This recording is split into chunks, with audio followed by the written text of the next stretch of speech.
Hi boys and girls, I'm going to read you a story called The Toys Easter Surprise.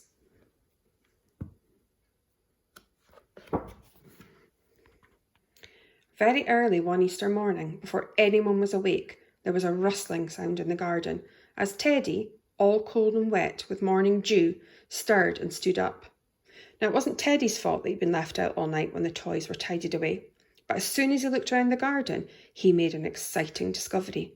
For there, hidden behind a flower pot, was a big, beautiful chocolate Easter egg, all wrapped in a colourful yellow paper.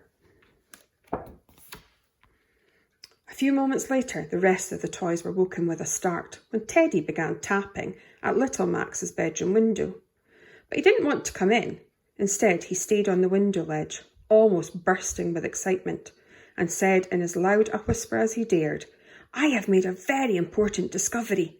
And he slipped off the ledge and disappeared.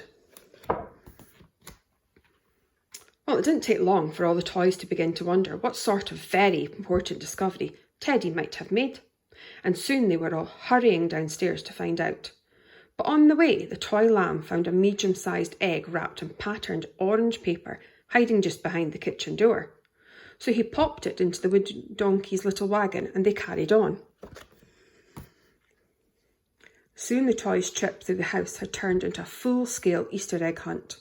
The toy soldiers found 3 small green Easter eggs, the wooden duck found a big red Easter egg, and the Jack-in-the-Box found a big blue Easter egg. Meanwhile, Teddy, who had nearly dried out by now, was having an Easter egg hunt all of his own. "Look," he cried, pointing proudly at a little pile of Easter eggs on the lawn. "We've found some eggs too," said the lamb, and the toys all hurried to add them to Teddy's collection. In the garden, the toys soon began to find more and more Easter eggs. "Here's an egg," cried a mouse. "And here are some more," cried the toy lamb. But when the toys got to the very end of the garden, they were sure they could see someone hurrying busily through the bushes. "Look," cried Teddy, "it's the Easter Bunny." Teddy was right, for there was the Easter Bunny, surrounded by a flock of little chicks, hiding one last egg among the flowers. "Happy Easter," chirped the chicks. "Today we are the Easter Bunny's helpers, and we are helping to hide all the eggs." But when the Easter Bunny turned round and saw the collection of eggs the toys had made, he didn't seem very pleased. "What a silly set of toys," exclaimed the bunny. "Those eggs were hidden for the children to find. However are they going to have an Easter egg hunt now?"